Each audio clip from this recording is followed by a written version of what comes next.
ठीक आहे, माझी बॉयलर प्लेट आहे index.html. तर ह्यामध्ये आपण सर्व काही कोड लागणार आहे ते पण लिहिलं. मेन जे एलिमेंट असतात आपले टॅग, HTML, हेड आणि बॉडी, हे सर्व आपण टाकलेले आहेत त्याच्यात. तर माझं इथं बॉडीमध्ये एखादी एलिमेंट आहे, H1 एलिमेंट आहे, त्याला मी ठीक आहे. आता मला ह्याला जर कलर द्यायचा आहे, ह्या टेक्स्टला कलर द्यायचा आहे मला,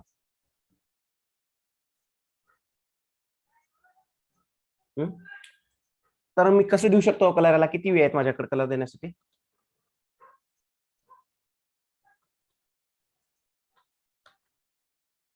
फर्स्ट काय, तुमची एक्सटर्नल जी फाईल आहे style.css ती काय करावं लागेल तुम्हाला? हेड मध्ये लिंक करावं. लिंक करावं लागेल ना. हॅलो हम्म. सर, माझ्या लॅपटॉप मध्ये आवाज येत नाहीये, फक्त मोबाईल वर येतंय. हा, ते 0 केलं ना. तू बोलत असेल तर ती इको आवाज डबल येते, म्हणून बरं करायला लागलं तुला जी. नाही सर, लॅपटॉप मध्ये तुमचा आवाज येत नाही तिकडून. मग साऊंड मोबाईलवरून डिस्कनेक्ट हो आणि लॅपटॉपवर राहा. मोबाईलवरून येत आहे, पण लॅपटॉपवर येत नाही.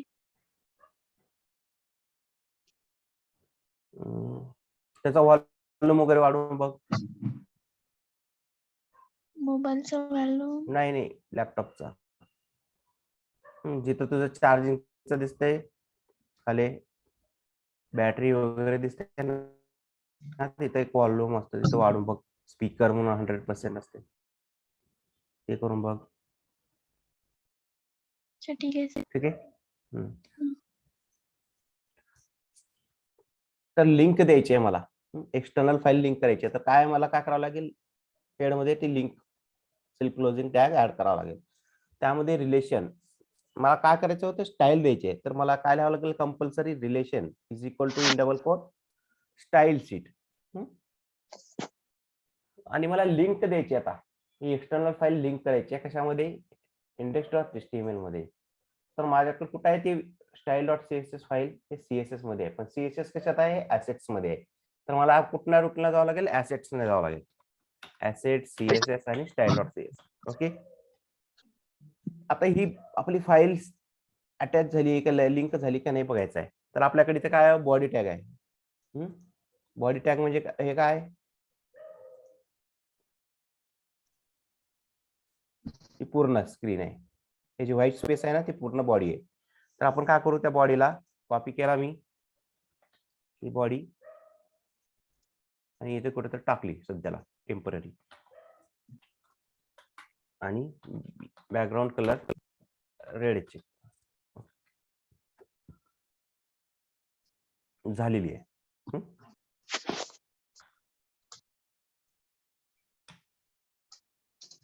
तसंच मला जर ह्या टेक्स्टला कलर द्यायचा आहे, तर मी इथनं पण देऊ शकतो एक्सटर्नल फाईलने. मी H1 हे आपण टाईप सिलेक्टर बघणार आहे. हे बॉडी H1 वगैरे काय कसे आहेत काय नाही CSS देण्यासाठी बेसिक सिलेक्टर मध्ये येतात ते. सध्याला आपण कसं काय बघणार आहे,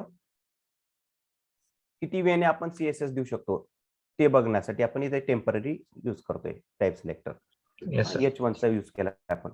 तर मी कलर टाकलाय इथे, आणि बॅकग्राऊंड कलर तर गरज नाही सध्याला, आणि आपण इथे टाकू त्याला रेड. मला कलर इथे रेड. ठीक आहे सर. आणि मी आता काय करतो, इथे हेड मध्ये स्टाईल, आणि इथे पण H1 ला आपण त्याचा कलर देऊ, टेक्स्ट कलर. टेक्स्ट कलर मला काय करायचं, नुसतं कलर लिहायचा, बॅकग्राऊंड कलर लिहायचा. मी इथं ह्याला देतो ब्ल्यू कलर. आता काय झालं, ब्लू तिने ओव्हरराईट केली CSS. कोणाची? एक्सटर्नल फाईल मध्ये जी CSS दिली ती ओव्हरराईट केली. कोणी? जी एम्बेडेड CSS होती, हेडच्या आतमध्ये जी CSS होती ती.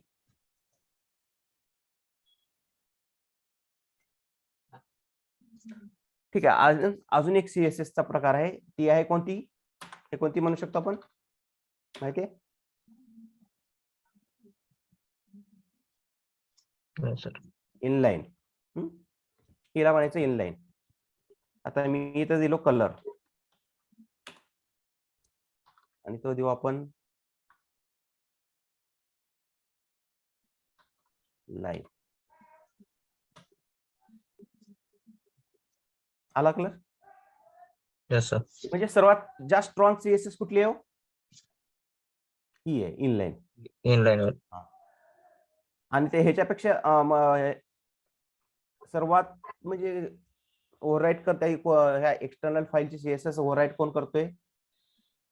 थोडी म्हटली एम्बेडेड. म्हणजे ही स्ट्रॉंग आहे कशापेक्षा? एक्सटर्नल फाईल पेक्षा. आणि हे एम्बेडेड पेक्षा कोणती स्ट्रॉंग आहे? इनलाईन. तर हे लक्षात ठेवा. पहिलं कसं हे डेव्हलपर हे असेच यूज करायचे. पहिले त्याच्या आधी पण हे सर्व इनलाईनच यूज करायचे. मग तुमचा HTML चा कोड पुन्हा CSS हे सगळं कोड एकमेकात राहायचं. त्यामुळं काहीच कळायचं नाही डेव्हलपरला. कारण 1500 लाईनचा कोड यायचा एका HTML इंडेक्स पेज मध्ये. त्यामुळं काहीच कळायचं नाही डेव्हलपरला कुठलं काय चालू आहे कसं. त्यासाठी आपण एक्सटर्नलच यूज करतो. ओके. म्हणजे दोन्ही फाईल सेपरेट राहतील आणि ते सगळं गोष्टी व्यवस्थित होतील. ओके. इथं तर कळालं. तर किती वेळा देऊ शकतो आपण CSS?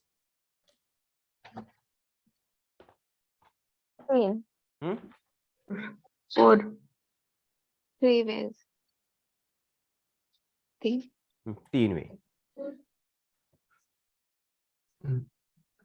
तर तुम्हाला क्वेश्चन येऊ शकतो, in how many ways can we specify the CSS style for the HTML element? तर तुम्ही काय म्हणणार? Inline. Here we use the style attribute inside the HTML element. Internal किंवा एम्बेडेड म्हणू शकता तुम्ही. ही हेडच्या आत असलेली. Here we can use the style tag inside the head tag to apply the style. ठीक आहे. We bind the using type selector class वगैरे attribute वगैरे. आता आपण इथं फक्त H1 ऍट्रिब्यूट यूज केला आहे. टॅग टाइप सिलेक्टरचा यूज केलाय. आणि एक्सटर्नल म्हणजे काय हो? ही तुमची. त्याला काय म्हणणार तुम्ही? Here we use the link tag inside the head. आपण लिंक केली हेड मध्ये. Here we use the link tag inside the head tag. त्यासाठी for reference of CSS file into our HTML code. Okay. लक्षात ठेवा. Link काय आहे, कशासाठी open करतो? एक्सटर्नल फाईलचा रेफरन्स देण्यासाठी आपण काय कशाचा उपयोग करतोय? लिंकचा.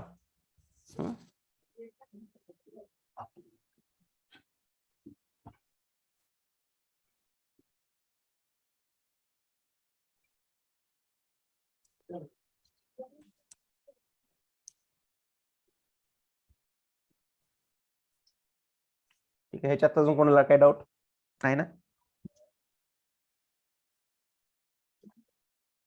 ठीक आहे. आपण हे काढून टाकू आता. आपल्याला नकोय इंटरनल, नकोय एम्बेडेड नको आपल्याला. हे काढून टाकलं आणि ही इनलाईन नको. आपण ऑलवेज काय यूज करणार आहे? एक्सटर्नल. पण सर्वात स्ट्रॉंग CSS कोणती आहे? आपल्या कुठली होती?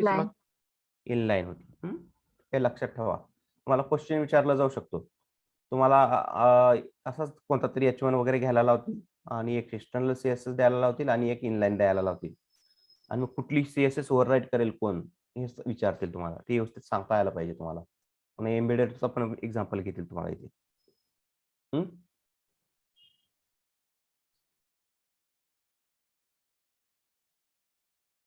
ठीक आहे. आता मी काही जण काय करतील इथं, आता मी इथं लिहिलं सर्व आपली स्टाईल आली. लाईम कलर घेतलाय त्यांनी. ठीक आहे. तर काय जण काय करायला लावतील इथं तुम्हाला, असं एक वर्ड आहे इथे नॉट इम्पॉर्टंट, एक्सक्लामेटरी सेंटेन्स आणि इम्पॉर्टन्स लिहायचं तिथं. त्यावेळेस काय झालं, हॅलो वर्ल्ड. कोणती सीएसएस घेतली त्यांनी? हॅलो, कळतंय का? एक्सटर्नल घेतली. H1 मध्ये काय केलं? काय झालं?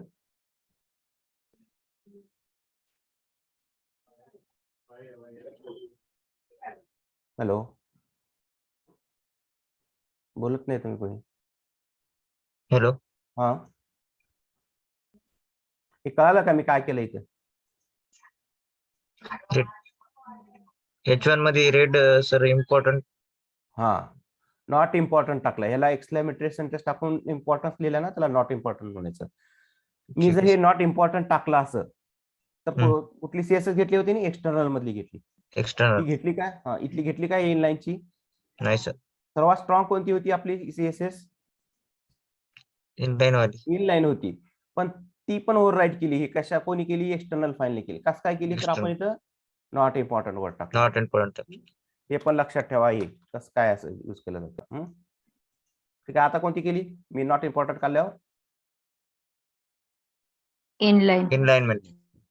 हे खूप महत्वाचं आहे इंटरव्ह्यूच्या पॉइंट ऑफ व्ह्यू ने. हे लक्षात ठेवा. आणि सिमिलर वे इथं पण तुम्ही नॉट इम्पॉर्टंट देऊ शकता. आता कोणती घेईल? गेस करा. Not important. वाली. कोणती? एम्बेडेड वाली घे का एक्सटर्नल? एम्बेडेड.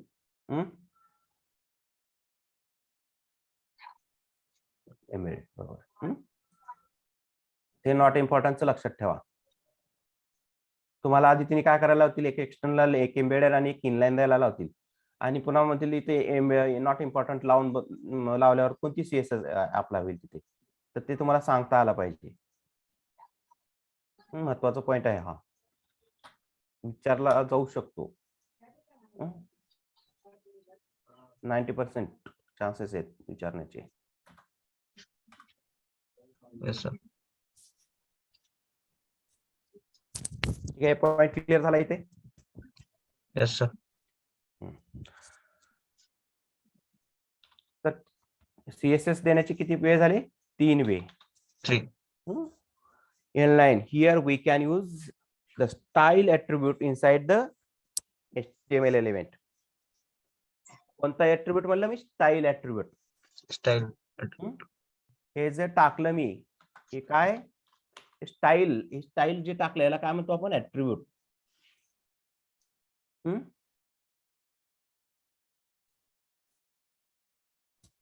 लिहून द्यायची गरज आहे का काही? हा सर.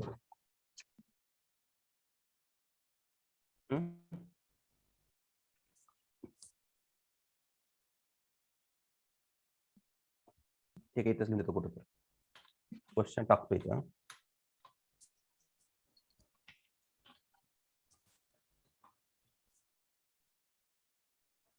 तर क्वेश्चन काय येईल तुम्हाला?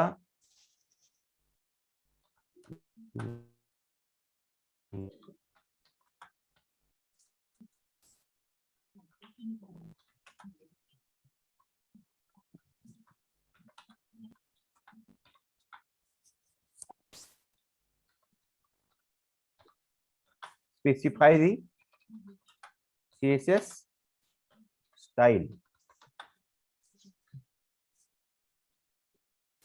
for the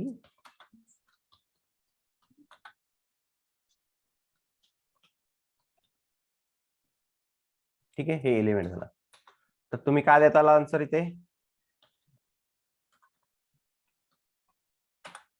फर्स्ट काय तुमचा? Inline. Inline.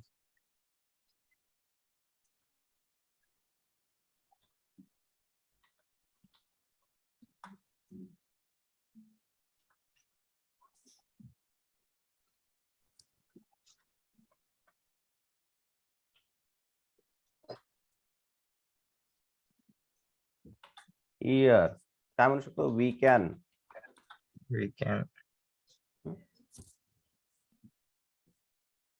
use the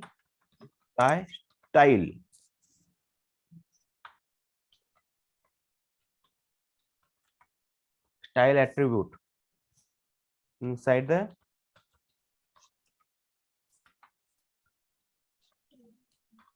HTML HTML element.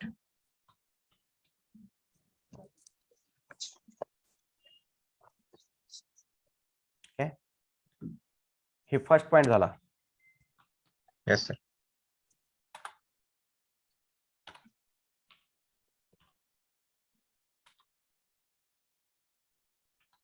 दुसरी काय आपली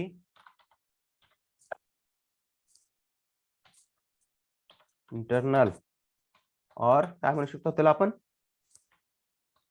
embedded. Embedded.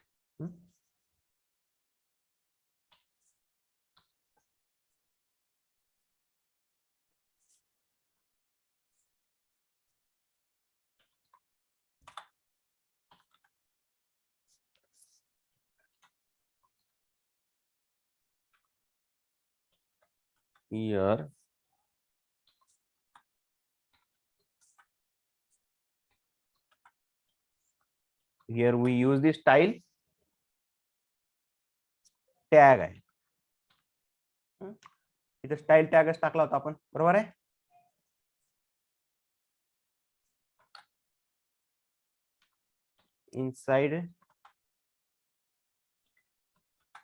inside the here tag to apply the style.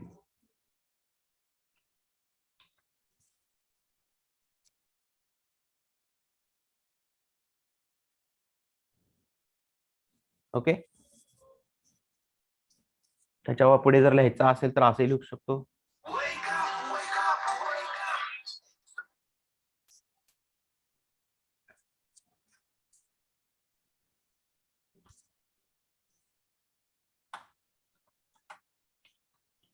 We bind the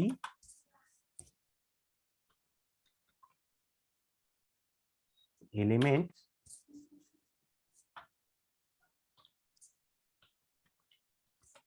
using ID or comma टाकून आपण काय म्हणू क्लास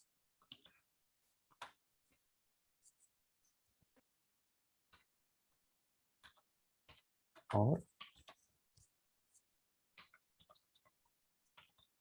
attribute.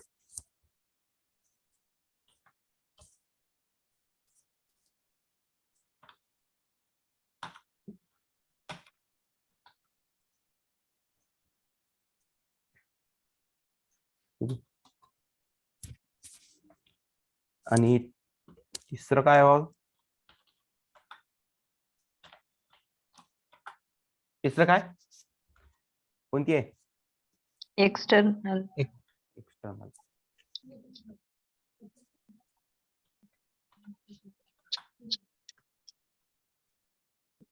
याला काय म्हणू शकतो आपण आता, याला पण असंच म्हणू शकतो. हिअर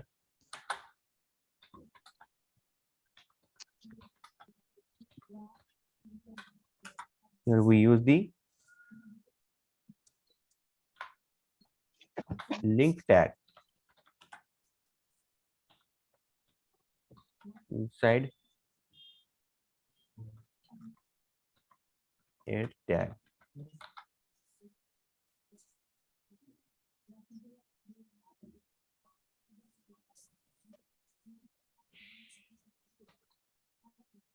और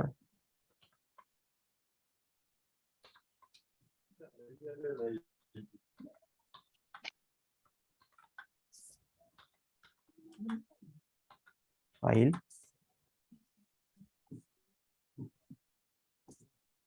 CSS फाइल इंटू काय म्हणू शकतो आपण our HTML कोड. ठीक आहे, सरांनी लिहून दिलंय का तुम्हाला? हे पॉइंट्स नाही हा नाही नाही ना, तर सरांनी लिहून दिले तर ते सरांची पण बघा थोडेसे. सर देतीलच तुम्हाला, नाही दिले तर मग हेच करून ठेवा लक्षात. हे आपल्या सीएसएस साठी आलेले क्वेश्चन. किती किती प्रकारे आपण सीएसएस देऊ शकतो त्याच्यासाठी आहे हे. हे इथं जे काय टाकतोय आपण, तुमचा ओपनिंग टॅग आहे, ओपनिंग टॅग मध्ये जे काही टाकणार आहे ते एक सगळेच काय असते, तो ऍट्रिब्यूट असतात. तर बघणार आहे आपण क्लास आणि आयडी आहे, हे पण वेगळे असतात, पण त्यांना पण आपण नथिंग बट ऍट्रिब्यूटच म्हणू शकतो आपण त्याला. पण त्याला थोडस स्पेसिफिक वेटेज आहे, त्याला व्हॅल्यू आहे थोडी वेगळी, त्यामुळे त्याला आयडी आणि क्लास म्हणलेला आहे. पण इथे सर्वच काय असतात, तो ऍट्रिब्यूट असतात. ओपनिंग क्लास टॅग मध्ये जे काही टाकतो आपण.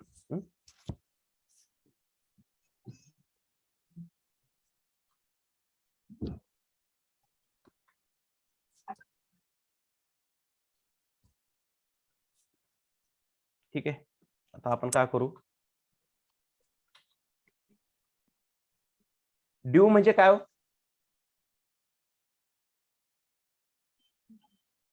डिव्हिजन.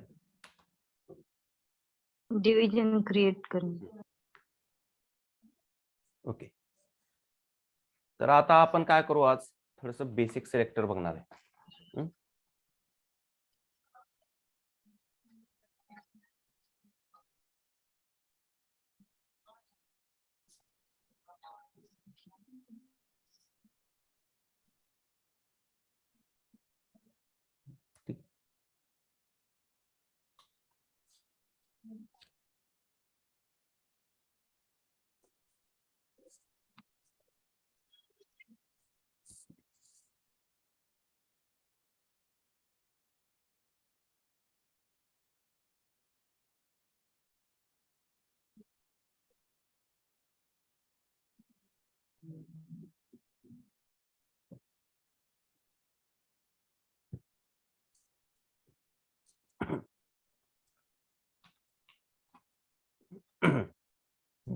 खूप एक 5 प्रकारचे पण डिव्हिजन आहेत, प्रत्येकाचे पार्ट्स आहेत, तर त्याच्यामधलं आपण बेसिक बघणार आहे फर्स्ट.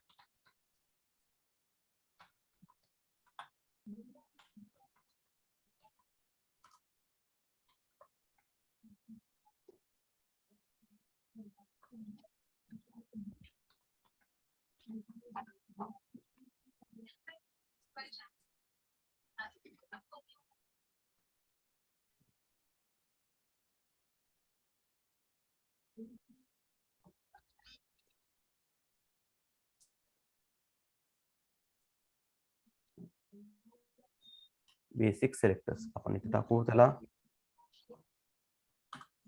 कॅपिटल ए. त्यामध्ये टाकू फर्स्ट आहे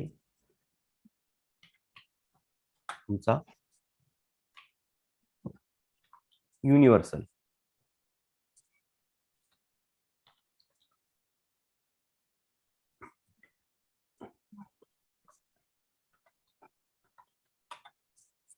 युनिव्हर्सल कशाने डिनोट करतो आपण? Star. Star. Okay, good. Second आहे तुमचा आयडी.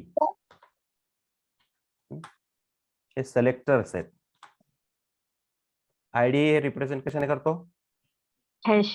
हॅशने. हे झाले ना तुम्हाला सिलेक्टर? काल तुम्हीच सांगत सर. हा, मीच सांगितलं. ओके. सर आणि म्हणजे तुम्ही इनलाईन इंटरनल एक्सटर्नल लिहून ते सिंटॅक्स मध्ये एक्झाम्पल लिहून दाखवणार. आत्ताच दाखवलं ना, ओपन केले. लक्ष नव्हतं का? हा सर. ठीक आहे, रेकॉर्डिंग आहे आपली, ती बघून घेशील एकदा. जर नाही समजलं तर मग उद्या विचार मला.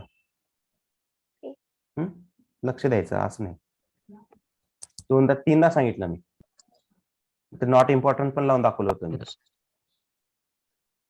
इथे एक H1 घेतला होता आपण, त्याला इनलाईन पण लावून दाखवली होती, इथे एम्बेडेड लावून दाखवली होती, इथे एक्सटर्नल लावली होती आपण H1 ला. एक्सटर्नल. Important. बाकीच्यांना तर कळायलंय ना मी काय केलं ते? Yes, sir. Yes. हा तर हो, कोण sir. विचारत होता आता? एकदा होय कोण? मी सर. रीटा. हा सर. ओके, म्हणजे बाकीच्यांना माहिती झालंय, पण तुझं लक्ष नव्हतं का? तू बंद पडला होता तुझा लॅपटॉप वगैरे? सर मी बघितलं पण थोडं म्हणजे ओके, ठीक आहे, आपण घेऊ त्याला. आणि तिसरा आहे class.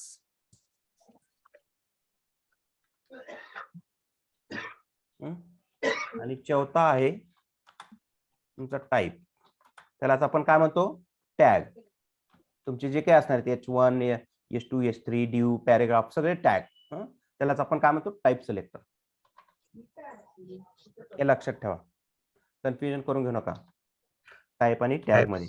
Type selector. Type selector म्हणजेच तुमचा टॅग आला. Okay, sir.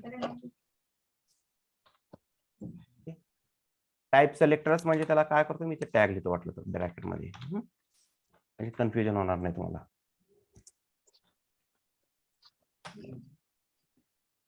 तर आपल्याला इथे काय भरपूर खूप साऱ्या गोष्टी असू शकतात.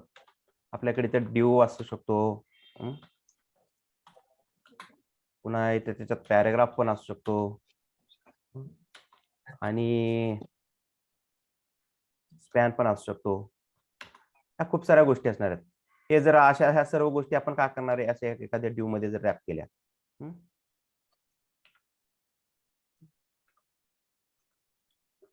पुन्हा असाच एखादी माझ्याकडे दुसरा ड्यू आला. ह्या ड्यू मध्ये पण पॅराग्राफ आहे आणि स्पॅन आहे, ह्या ड्यू मध्ये पण पॅराग्राफ आणि स्पॅन आहे. आणि मी ह्या इथल्या पॅराग्राफ मधल्या टेक्स्टला कलर काहीतरी वेगळा दिला आणि ह्याला वेगळा द्यायचा असेल, तर मला काय तर त्यावेळेस काय तर मला स्पेसिफिक काय तर पाहिजे ना. मी जर इथं, ठीक आहे, आपण ते बघू थोडा वेळा. एकदम जमलिंग होईल तुम्हाला सांगायचं.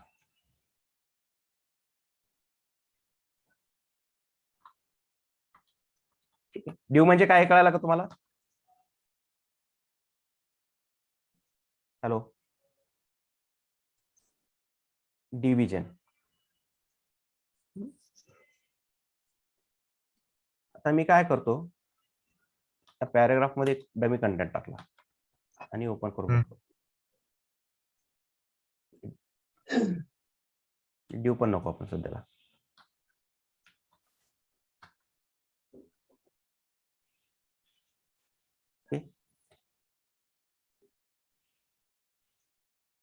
आता आपण बघू ह्याला इन्स्पेक्ट करून.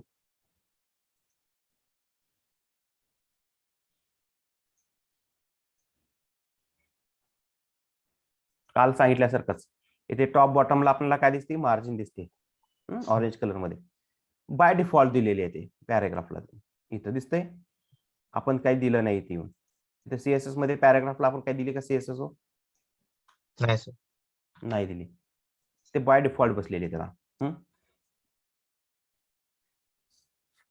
तर त्याच्यामध्येच आपण हा टाईप सिलेक्टरचा उपयोग करू. आता टाईप सिलेक्टर काय म्हणजे टॅग. टॅग म्हणजे काय? आपला हा पी टॅगचा उपयोग करणार आहे. Paragraph. तर मी या पी टॅगचा मी पी कॉपी केला आणि इथं मी पी ला सीएसएस देणार आहे. आणखी तर त्याला मी विड्थ दिली 400 पिक्सल, हाईट दिली 400 पिक्सल, बस त्याच्यात.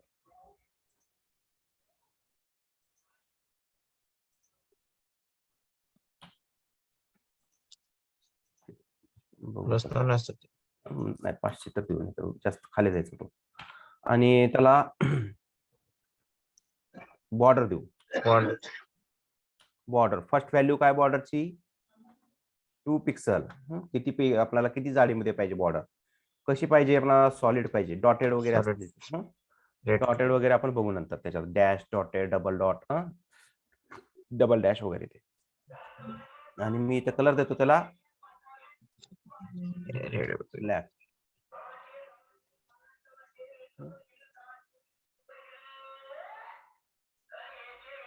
500 खूपच झाली, आपण याला 300 देऊ. ठीक आहे. आणि मी याला बॅकग्राऊंड कलर देतो.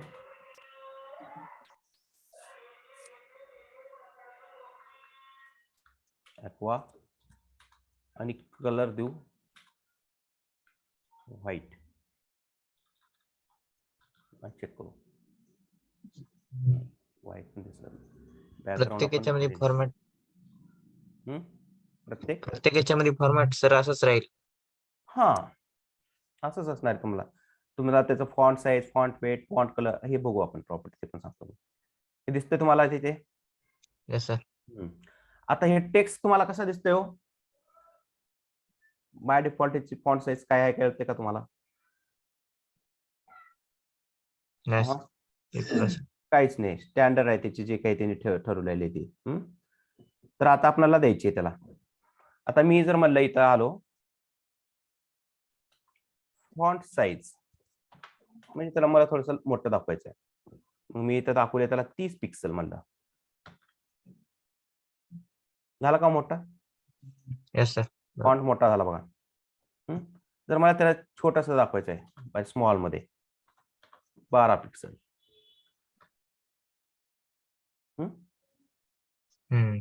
हे झालं फॉन्ट साईज.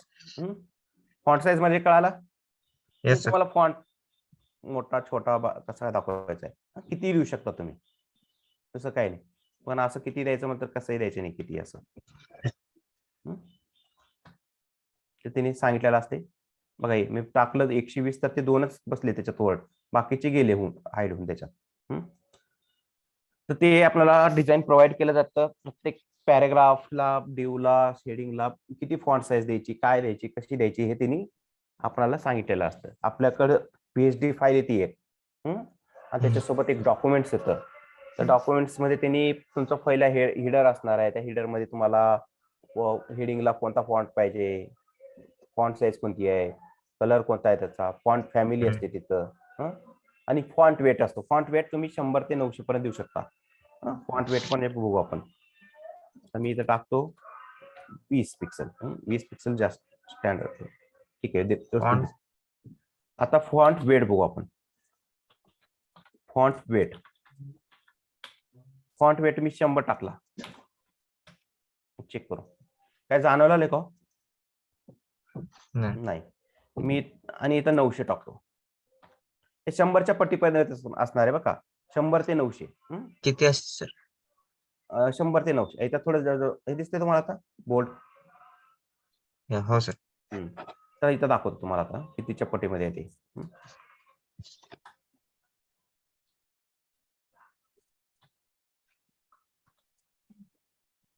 हे दिसते तुम्हाला?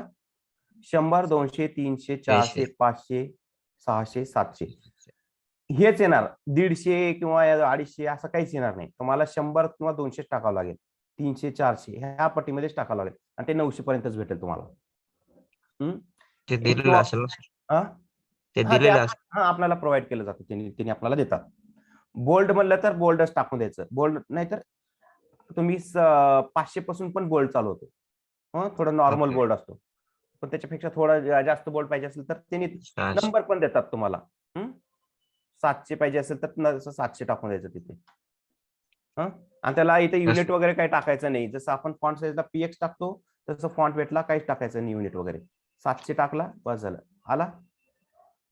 जर त्यांना रेग्युलर पाहिजे असेल तर 400 टाकायचा, आणि जर त्यांना खूपच कमी वाला दाखवायचा आहे तर 100 टाकून द्यायचा. तो याला नॉर्मल मध्ये. हे आलं फॉन्ट वेटचं लक्षात? Yes sir. Font size, font weight आणि कलर म्हणलं तर टेक्स्टला लागणार आहे, लक्षात घ्या. आणि बॅकग्राऊंड कलर म्हणलं तर त्याच्या बॅकग्राऊंडला लागणार आहे. इथं दिसतंय बॅकग्राऊंडला आपण हिरवा दिला आणि कलर व्हाईट दिलाय. सर परत कलर म्हणलं तर सर परत कलर म्हणलं तर टेक्स्ट. पॅराग्राफ मध्ये आपण काय टाकला? हा टेक्स्ट टाकला दिसते. हो सर. आपण हा टाईप सिलेक्टरचा उपयोग केला. टाईप म्हणजे काय? टॅगला आपण CSS दिली. हे P लिहिला मी, तर कर्ली ब्रेस ओपन क्लोज केला इथं मी, त्या पॅराग्राफला मी विड्थ दिली, हाईट दिली, बॉर्डर दिली, बॅकग्राऊंड कलर दिला आणि कलर दिला. कलर दिला म्हणजे त्या टेक्स्टला लागलेला कलर इथे ह्या इथे दिसतंय व्हाईट कलर दिलाय आपण त्याला. Yes sir. आणि फॉन्ट साईज म्हणजे त्याची साईज वाढवायची आहे तुम्हाला, किती द्यायची काय नाही ते आपल्याला प्रोव्हाइड केली जाते. आणि फॉन्ट वेट त्याची म्हणजे वेटेज किती आहे, त्याला थोडंसं बोल्ड दाखवायचं आहे का थोडं रेग्युलर मध्ये थोडं पेंट दाखवायचं आहे. ते तुम्ही 100 ते 900 पर्यंत तुम्हाला दिलेले आहेत ते व्हॅल्यू. किंवा वर्ड मध्ये टाकायचं असेल तर बोल्ड टाकू शकता.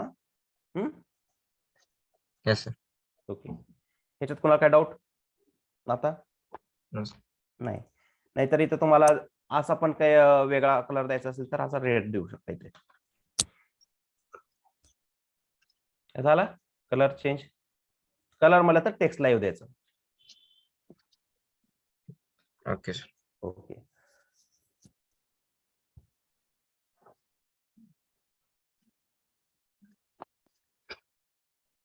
ते इन्स्पेक्ट करू आपण.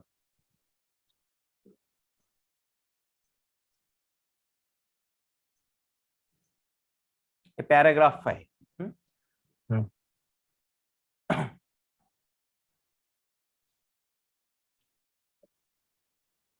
त्याला आपण थोडस 300 बाय 300च करू. पॅराग्राफ किती बाय कितीचा बनवलाय मग? 300 बाय 300चाच बनवलाय. 300 बाय पण इथं लेफ्ट साइडला बॉटमला टूल टिप मध्ये तुम्हाला किती दिसतंय हो? 304 बाय 304 दिसतंय. Yes sir. ठीक आहे. इथे दिसतंय आपला कंटेंट. तुम्हाला काल बोललो होतो मी, आतला काय कंटेंट आहे, कंटेंट त्यानंतर पॅडिंग आहे. पॅडिंग दिली नाही पॅडिंग. आपण आता इथे पॅडिंग पण देऊ. पॅडिंग पण दिली मी 10 पिक्सल. ओके. कंटेंट पॅडिंग पण दिसते, मी ओव्हर केलं बघा, पॅडिंग दिसते थोडं. Yes sir. त्याच्यानंतर काय बॉर्डर आहे तुमची, त्यानंतर बॉर्डर मार्जिन. मार्जिन.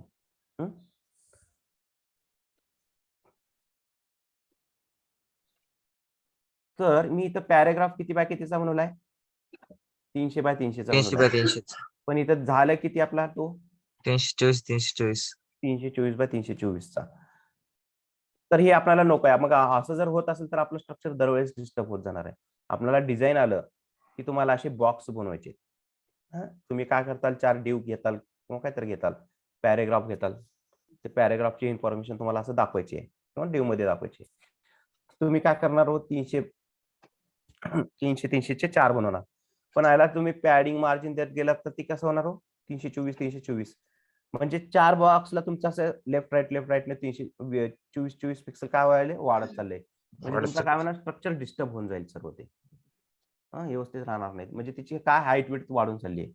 तर त्यासाठी आपल्याकडे एक प्रॉपर्टी आहे.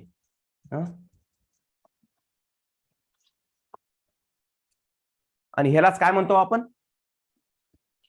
हे कंटेंट, पॅडिंग, बॉर्डर आणि मार्जिन त्याला काय म्हणतो? Box model. Box model. Okay, good. तर पॅडिंग म्हणजे काय? It is the space between border and content. Margin काय हो? The space occupy by the HTML element outside its border. आणि बॉर्डर म्हणजे काय? It's separated margin and padding. ठीक आहे. बॉक्स मॉडेल झाला आपला इथे कव्हर. आता आपल्याला काय बघायचं, 3 डिस्टर्ब झाला ना आपला बॉक्स. आपण त्याला हाईट विड्थ दिली होती, डिस्टर्ब झाला. मग त्यासाठी आपल्याकडे एक प्रॉपर्टी आहे, त्याला काय म्हणू शकतो आपण? Box sizing, border box. आणि बाय डिफॉल्ट असते कंटेंट बॉक्स. कंटेंटला दिली. तर आपण देऊ इथे बॉक्स साइजिंग, बॉर्डर बॉक्स. लागले 300 बाय 300चा झाला. मग आपण आता इथे जाऊ आणि आपल्या इथे अप्लाय करू. आपण काय चेक केला कन्सोल मध्ये?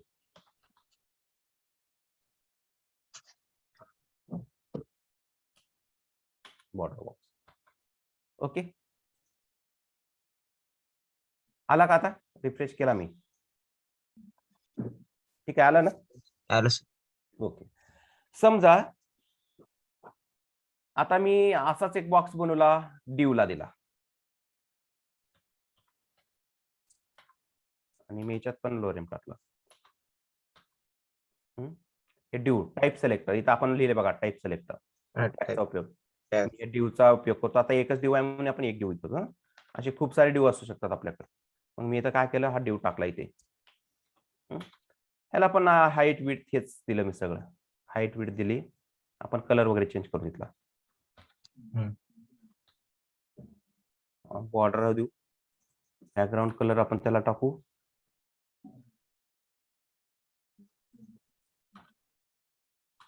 ग्रीन करू बॉर्डर. बॅकग्राऊंड कलर त्याला टाकू आपण येलो ब्लॅक आणि कलर टाकू ओके.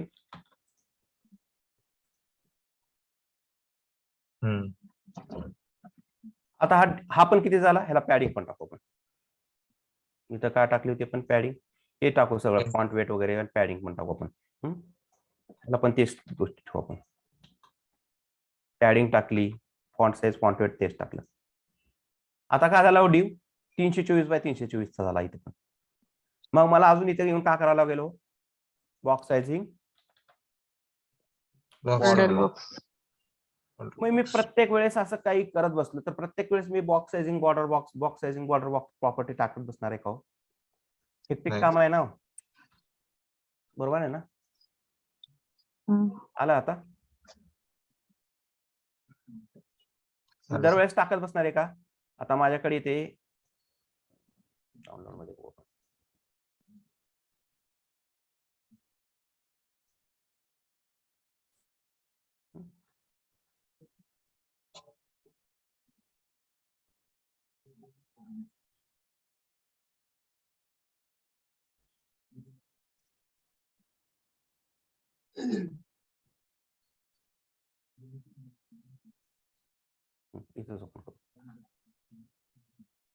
आता माझ्याकडे कसं असणार आहे इथे हिडर असणार आहे नाव असणार आहे डिव असणार आहे पुन्हा अजून एक लिस्ट आहे आपल्याकडं UL आहे पुन्हा अँकर टॅग आहे प्रत्येकाला काही ना काही हाईट विड्थ वगैरे काही ना काही गोष्टी असणार आहेत अशा प्रत्येक ठिकाणी आपण असं टाकत बसणार आहे का इथे प्रत्येकाला box sizing box sizing border box ती किती हेक्टिक काम होऊन जाईल आपल्यासाठी. आणि बाय डिफॉल्ट तिथं आपण बघितलं सुरुवातीलाच त्याला काहीतरी पॅडिंग लागते मार्जिन लागते तिथं आउटसाइडला मार्जिन वगैरे काहीतरी लागते त्याला पॅडिंग पण लागते. UL बघितलं आपण काल UL ला पण त्याला बाय डिफॉल्ट काय होती पॅडिंग पण होती UL ला. पण बाय डिफॉल्ट आपल्याला काहीच नको पाहिजे काहीच नको आहे तर आपल्याकडे त्यांनी एक युनिव्हर्सल सिलेक्टर दिलेला आहे आपला त्याला आपण कशाने दोन हे करतो त्याचं प्रेसिडेंट काय स्टार आहे. तर मग तो आल्यावर आपण काय करायचं ज्यावेळेस आपण कधी पण एक्सटर्नल फाईल बनवतो style.css ही एक्सटर्नल ज्यावेळेस फाईल बनवतो तिथे सुरुवातीला टॉपला स्टार घ्यायचा स्टार्टला. मला आपल्याला पॅराग्राफला बाय डिफॉल्ट काय भेटली होती मार्जिन भेटली होती. मग इथं काय म्हणणार मार्जिन 0 मला नको बाय डिफॉल्ट काहीच नको मला CSS रिसेट करून ठेवायची.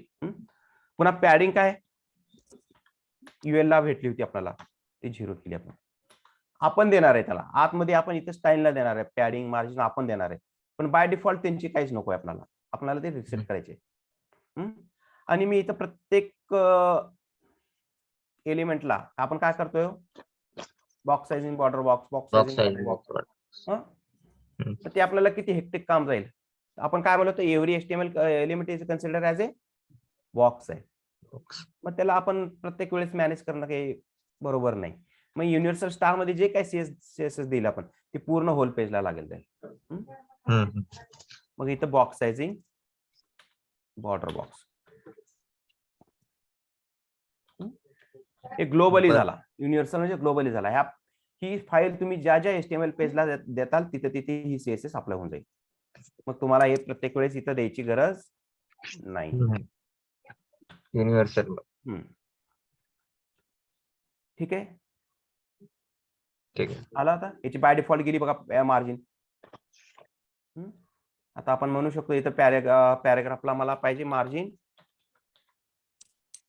झाले का तुम्हाला नाही झाले का नाही मार्जिन पॅडिंग नाही का ओके बघू आपण ते. ठीक आहे मी इथं बॉटमला दिली बघा मार्जिन आपण देऊ शकतो, पण आम्हाला बाय डिफॉल्ट त्याची काहीच नको.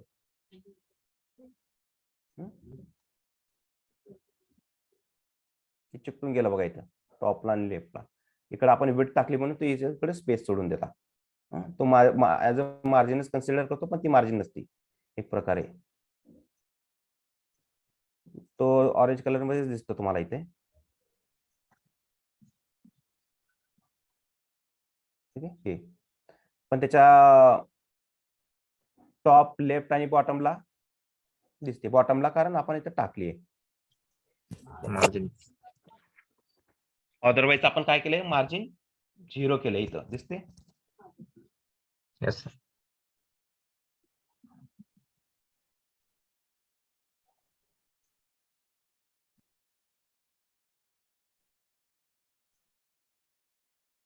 ठीक आहे, हे तर झालं. ह्याच्यामध्ये आपण काय बघितलं, बॉक्स मॉड्यूल बघितला, बॉक्स साइजिंग पण बघितली, बॉक्स साइजिंग पण बघितली. बॉक्स साइजिंग कशासाठी बघितली, की आपल्याला स्पेसिफिक जेवढ्या विड्थचा आपण तो कंटेंट सांगितलाय, कंटेंट किंवा आपण बॉक्स सांगितला तेवढाच राहायला पाहिजे. त्यासाठी आपण काय दिलं, बॉक्स साइज. जर आपण पॅडिंग बॉर्डर वगैरे अप्लाय जर केली तर ते बॉक्स काय होते, इन्क्रीज होत जाते किंवा हाईट वाढत जाते त्याची, हाईट विड्थ मेंटेन करण्यासाठी आपण box sizing border box use केला. बॉक्स मॉड्यूल बघितला आपण, बॉक्स साइजिंग बघितली, आणि बेसिक सिलेक्टर्स मध्ये फर्स्ट काय बघितलं आपण, टाइप सिलेक्टर आणि एक युनिव्हर्सल सिलेक्टर बघितला.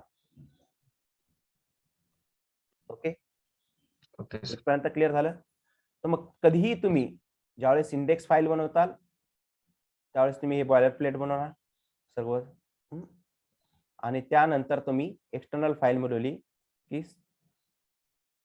सुरुवात आधी काय करणार तुम्ही, स्टार ब्रेस ओपन क्लोज, त्याच्यात margin 0, padding 0, box sizing, border box हे कंपल्सरी टाकून द्यायचं. ह्याला काय म्हणायचं, सीएसएस रिसेट. रिसेट. आणि त्याची लिंक आपण दिली इथं एक्सटर्नलची. ठीक आहे, इथपर्यंत कोणाला कन्फ्युजन, काही डाऊट नाही ना.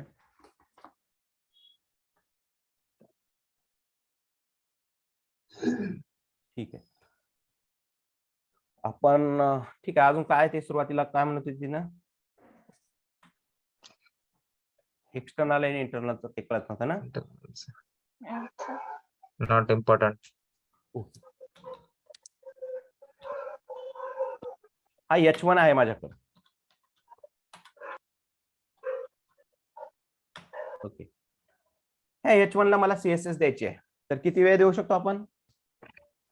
एक आहे माझ्याकडे एक्सटर्नल, मी style dot CSS CSS folder मध्ये एक मी फाईल बनवली आहे, स्टाईल डॉट सीएसएस एक फाईल बनवली आहे. मग मी इथे काय करू शकतो, इथे H1 आत्ताच बघितला. H1 काय, हा टॅग आहे. आपण इथं बघितलाय टाइप सिलेक्टर, टॅग सिलेक्टर हा H1 चाच उपयोग केला डायरेक्ट मी इथं. आणि मी आता मला कलर दिला, मी त्याला कलर रेड झाला, कलर रेड त्याला. Yes sir. आणि मी आता अजून एक वे आहे माझ्याकडे, ती झाली आपली कोणती, एक्सटर्नल. आपण एक्सटर्नल दिली इथं. अजून एक वे आहे आपल्याकडे इथे, कोणता आहे तो, इंटरनल किंवा एम्बेडेड म्हणतो आपण. ते कुठं असणार आहे, हेड मध्ये असणार आहे, हेडच्या बॉटमला. ते कशात देतो आपण, स्टाईल टॅगचा उपयोग करून स्टाईल लिहिणार, स्टाईल टॅग लिहिणार आणि त्यामध्येच तुम्हाला द्यावं लागेल. तुम्ही अदरवाईज तिथं सीएसएस अप्लाय करू शकत नाही. डायरेक्ट जर तुम्ही H1 टाकला याच्या बाहेर असं कुठे, ते प्रॉपर वे नाहीये. तुम्हाला टाकायचं असेल तर स्टाईल मध्येच टाकावं लागेल. ते H1 आला, इथे कलर पण चेंज झाला बघा. आणि मी इथं जर कलर म्हणला ग्रीन, आता कोणती सीएसएस अप्लाय झाली हो त्याच्यावर, ग्रीन वाली झाली. त्यांनी ओव्हरराईट केली, कोणती सीएसएस ओव्हरराईट केली, रेड, एक्सटर्नल वाली. त्यांनी एक्सटर्नल ओव्हरराईट केली, कोणी केली, इंटरनल नाही, एम्बेडेड म्हणू शकतो. ठीक आहे. अजून एक वे आहे आपल्याकडे सीएसएस अप्लाय करण्याचं, कोणतं आहे? इनलाईन. तर इथं काय म्हणलं, here we can use the style attribute inside the HTML element. मग इथं स्टाईल ऍट्रिब्यूट म्हणला मी, स्टाईल ऍट्रिब्यूट. आपण काय करतो इथं स्टाईल लिहिणार. मी इथं कलर कोलन आणि इथं आपण टाकू ब्ल्यू कलर आणि चेक करू. आता काय झाली, ओव्हरराईड केली आहे कोणी? इनलाईन सीएसएस ने ओव्हरराईड केली. कशाला? या एम्बेडेडला. तर सर्वात स्ट्रॉंग सीएसएस कुठली अप्लाय झाली हो त्याला? तर काय म्हणू शकतो आपण? इनलाईन. सर्वात स्ट्रॉंग सीएसएस कोणती आहे? इनलाईन आहे. त्याच्यानंतर कोणती आहे तुमची? एम्बेडेड आहे किंवा इंटरनल म्हणा. त्यानंतर आहे आपली एक्सटर्नल. समजा तुम्हाला इंटरव्ह्यूअरनं म्हणला ठीक आहे तर स्ट्रॉंग आहे तर कळालं, मग मी इथं जर नॉट इम्पॉर्टंट लावला सेमीकॉलनच्या आधी त्याच्या आतमध्ये असं जर नॉट इम्पॉर्टंट लावलं तर आता कोणती सीएसएस अप्लाय होईल न बघता सांगा म्हणेल, तर त्यावेळेस त्याला बिंदास सांगून द्यायचं की इथली अप्लाय होणार, कारण आपण इथं नॉट ऑन इम्पॉर्टंट लावलाय. तर इथलं काय होणार? एक्सटर्नल वाली अप्लाय होणार इथे. आलं? जर तसंच मी इथं नॉट इम्पॉर्टंट इथं पण लावला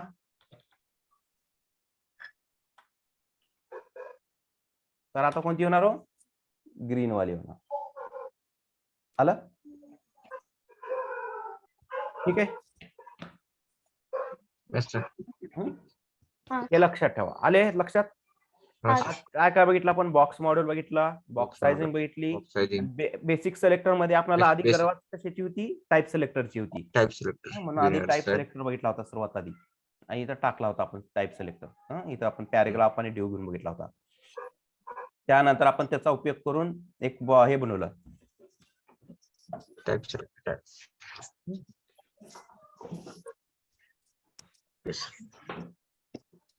तर टाइप सिलेक्टरचा उपयोग करून आपण एक डिव्ह पॅरेग्राफ वगैरे बनवले आणि त्याला हाईट विड्थ दिली, तर ते डिस्टर्ब होत होतं. मग त्याला आपण त्यावेळेस त्याचं पॅडिंग मार्जिन हे बॉक्स मॉड्यूल पण चेक केला आपण, आणि त्यानंतर बॉक्स साइजिंग बघितली. मग तर बॉक्स साइजिंग हे प्रत्येक वेळेस आपण देऊ शकत नाही, कारण ते किती रिपीटेड कोड होते. म्हणजे ड्राय कन्सेप्ट आहे, don't repeat yourself. Sir सांगतीलच तुम्हाला कोड लिहिताना तुम्ही रिपीट नाही करायचं, रिपीट अँड रिपीट. तर त्याला स्टँडर्ड वे असतो. तर आपण इथं एक युनिव्हर्सल सिलेक्टर होता आपल्याकडे, कोणता? इथं युनिव्हर्सल स्टार. तर आपल्याला बाय डिफॉल्ट त्या पॅरेग्राफला डिव्हला पॅडिंग मार्जिन काहीच नकोय, तर आपण ते युनिव्हर्सल सिलेक्टर मध्ये टाकून दिलं. म्हणजे इथं जर इथं स्टार आहे, स्टार म्हणजे काय? Universal, globally. ही फाईल तुम्ही ज्याही इंडेक्स फाईलला अटॅच करताल तिथं काय करेल, तो मार्जिन पॅडिंग बाय डिफॉल्ट 0 करून टाकेल, आणि बॉक्स साइजिंग बॉर्डर बॉक्स ही प्रॉपर्टी अप्लाय करून दिली तिथे ग्लोबली. मग तुम्ही काही करा नंतर ती तुम्ही जेवढी विड्थ दिली तेवढीच विड्थ घेणार तो, भले तुम्ही पॅडिंग द्या, मार्जिन द्या, काही द्या. मार्जिन नाही, सॉरी, बॉर्डर. ठीक आहे. इथपर्यंत कळालं सर्वांना? येस. ठीक आहे. आपण आता नंतर बघूया त्याचं क्लास आणि आयडी. ठीक आहे.